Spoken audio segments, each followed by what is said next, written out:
Hi there, friends. I'll come in here with a quick note to let you know that the first global Product Owner Summit organized by the Scrum Master Toolbox podcast is coming soon. To know more, check out the bit.ly/Product Owner 2023. That's bit.ly/Product Owner 2023. That's all one word, all lowercase. And stick around to the end of the episode to know more. But for now, on to the show. Hi, I'm your host Vasco Duarte. Welcome to the Scrum Master Toolbox podcast, where we share tips and tricks from Scrum Masters around the world. Every day, we bring you inspiring answers to important questions that all Scrum Masters face day after day. Hello, everybody. Welcome to one more week of the Scrum Master Toolbox podcast. And this week, joining us from the UK, I believe, Gemma Murray. Hey, Gemma, welcome to the show.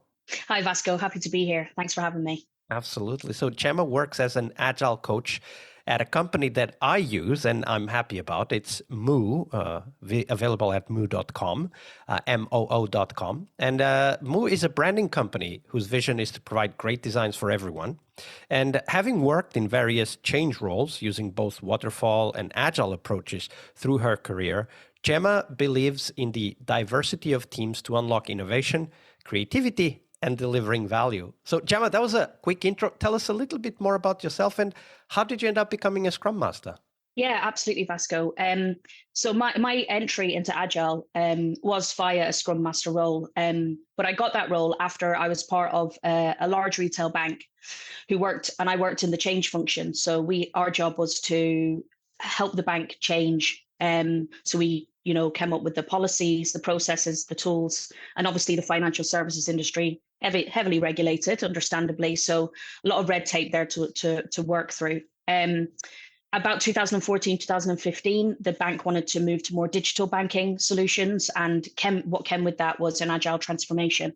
So a massive program to help shift the change function into being more Agile. And that's where I learned about Agile, Scrum, Kanban, very much the theory, and I had to help the bank adopt some of those practices.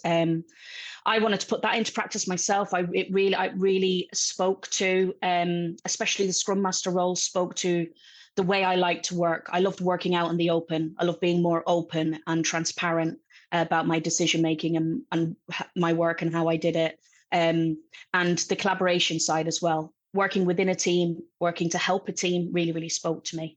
So to put that into practice, I actually took a Scrum Master role within the bank, but I went to a different division and was actually started to become part of the delivery as opposed to the supporting, enabling functions of the bank. So that's how I got into it. But now I work for, as Vasco said, Moo, and I'm their Agile coach. And yeah, this is a new ball game for me. My career has predominantly been in financial services, and now I am working for a company that the technology is there. I'm used to that bit, but they also have a massive manufacturing arm. So I'm kind of getting to explore more skewed towards Kanban and really lean thinking and that kind of thing. So it's been a massive different step for me, but it's one I'm really enjoying. Absolutely. I'm eager to dig a little bit into those things as well. I'm a big fan of Lean. That's how I started my Agile journey way back when. But let's take it one step at a time. So Gemma, today's Monday, Fail Monday here on the podcast. So we want to explore one of those moments where you as a Scrum Master or Agile coach, you faced a situation that you weren't yet ready for. And of course, you went through a learning curve. And we all do, right? Like we like to talk about the stuff that goes wrong because then others can learn from it and, of course, apply it to their own work. So tell us that story, Gemma. Yeah, absolutely. And I really have learned to be comfortable with failure in my role as a Scrum Master and Agile coach now, something I wasn't really comfortable with before. But what sprung to mind when I heard this question was one of the first projects that I was involved in. The team had a new to role product owner. As I mentioned, because the bank was going through a massive transformation, you hear this all the time, a lot of traditional waterfall PMs were retrained and put into maybe Scrum Master roles. Was this PO also previously a project manager? Correct. Yeah, they were. And I quickly learned that the product owner didn't quite understand the role and the differences between a project manager role and a PO role. And obviously, I wanted to coach, I wanted to help. So I helped by sharing some of the things that helped me, some of the theory I'd learned along my journey. But my failure and my regret really was I did not set up a more formal coaching relationship with that PO. And instead walk us through that. Like before we go into the solution, Yeah. walk us through how did that then happen? So I imagine, of course, you said, I wanted to help this product owner to understand the differences, also what's expected, how to interact with the team and so on. And of course, because you wanted, you obviously tried, right? So what were you trying that wasn't working? Yeah, of course. So the way that it kind of impacted the team was the fundamental difference, I think, was that the PO didn't feel part of the team. They felt very separate. It felt like a traditional PM that would kind of lay out the tasks ahead and then almost step away a little bit distant, and then would come back again at the end of the sprint to see how things went. They weren't really sitting with the team. And what that created was a vacuum of decision making, really, within the day-to-day of the team.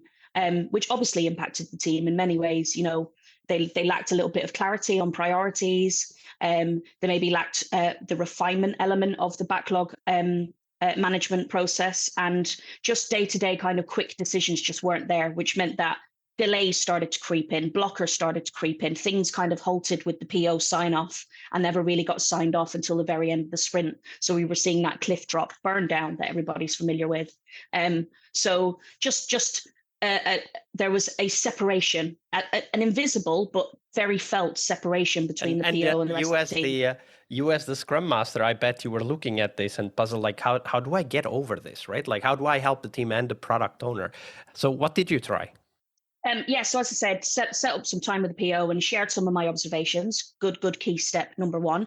And they were willing to learn. So it wasn't like I was banging up against a closed door. So, you know, I spent a little short amount of time with them, shared with them some materials, readings. One of my favorites is the YouTube video, Product Ownership in a Nutshell, to help people get around the higher level concepts, and ask them to kind of like, you know, take on board those learnings and try and put them into practice. But that's where my failure crept in, because I kind of thought, I've ticked that box now. I can move on and look at another problem. You know, I kind of was like, I've intervened, I've done my intervention, I've set them on their way, and now I can take a step back. And instead, what I did was, whenever those quick decisions that were needed or a little bit of steer was required by the team, I found myself bridging that gap because I'm a natural problem solver. I want to jump in and help. So you were kind of taking over some of the PO responsibilities on your own. Without being aware of it at a macro level. In the micro day-to-day, I was definitely overstepping the bounds and providing clarity based on information from the PO, But obviously, because you're a problem solver, you were doing it out of good intention, and also because you saw, you know, the team is struggling, I need to help them, right? But you said I was overstepping. So how did that come to you? I don't know how that happened, but I guess there must have been a point where it was made clear to you, or you understood that you were overstepping. How did that become clear? I think it was small examples that built up over time. So to give you a few examples, when it was getting to the PO sign-off element of the flow, I saw that the team were actually coming to me going, well, Gemma, you can do that. You can help us with that instead of the PO. You're a fresh pair of eyes. You can do that. So I saw that they naturally kind of started to defer to me whenever the PO wasn't available, instead of, you know, tackling the blocker head on. And they started to, the team started to turn to me for putting detail on user stories and refining tickets and doing a little bit of the backlog management that I would naturally expect at least the PO with support of the team to do. So, and every so often I would do it, because I'm like, this will help you get over this problem. We can move on to the next thing. And then I realized I'm doing that more often than not. So it was a slow kind of process over, you know, a few months, but these started to build up, and it got to the point where I realized that the blockers that they were raising in retros and the issues they were raising were not going away. It's just that I was helping them treat the symptoms. Absolutely. And of course, at that point, maybe not at that point, but at least later, you started thinking, okay, so what should I have done differently? So for those Yeah. Scrum Masters out there that maybe are being asked by their teams right now to do the backlog refinement and complete the stories, what would you advise we do? I think there's two lessons that I learned there is prioritize that product owner relationship as a Scrum Master. Have a one-on-one relationship with your product owner, not necessarily outside of the team, but make sure you're focusing on that relationship. Let them know that they've got an open door and an objective ear that they can come to and talk through approaches and problems and issues. And no matter how great a product owner is, or if they're showing some anti-pattern behaviors, it doesn't matter whether they're good or great. Build that relationship and keep it consistent over time with the team, because that's really, really key. I think of the product owner, the Scrum Master, as the two pillars that help support the team. So I think those pillars need to have a relationship.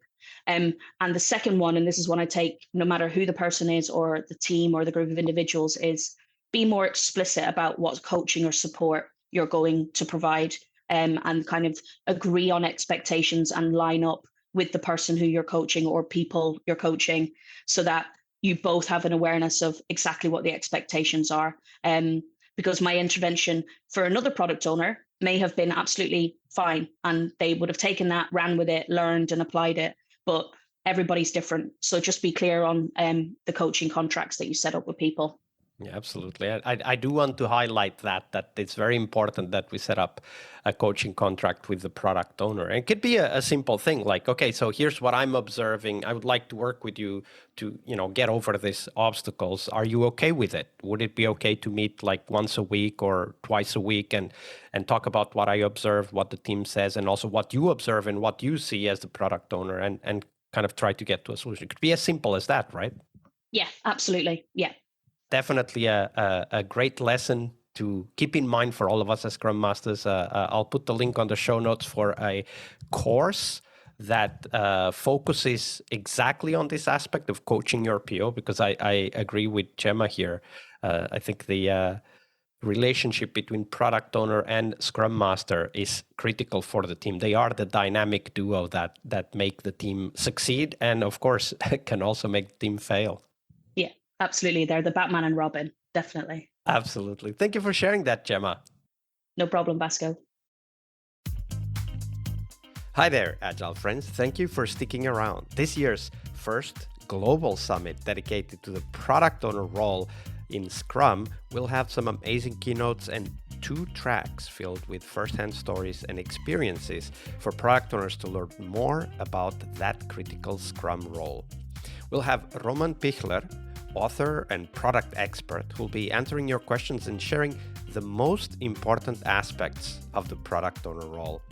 We'll also have Colleen Johnson talking about why roadmaps are probably making your life much harder than it needs to be, and what to do instead. This talk was quite a success in Agile Online Summit 2022, and Colleen has learned some new tricks, tools, techniques that she will share with us when it comes to roadmaps for the product owner role. And we will also have Henrik Nyberg, author of Scrum and Kanban from the Trenches, as well as one of the creators of the Spotify model. So come in and listen to his stories. And we'll also have, of course, 2 tracks with many more sessions and even some live sessions. The 2 tracks will cover practices every product owner should know, where we'll be hosting conversations on topics that product owners need to be familiar with, like backlog refinement, planning, and much more. The second track will be on metrics, measuring product and personal success as a product owner. As product owners, it's crucial to have a clear understanding of what are the metrics that drive success for us, and of course also for the products and businesses that we work with, and we need to continuously measure and optimize those metrics. So in this track, we'll be sharing what's working and what's not in the area of measuring success for product owners. We will also have the opportunity to network with our peers. It's a network event, of course, so get your tickets and join our Slack. Go to bit.ly/product owner 2023. That's all one word, all lowercase. As always, we will have free tickets and VIP tickets, which will give you long-term access to the content of this summit. So check them out at bit.ly/product owner 2023, all lowercase, all one word. I'll see you on the summit floor.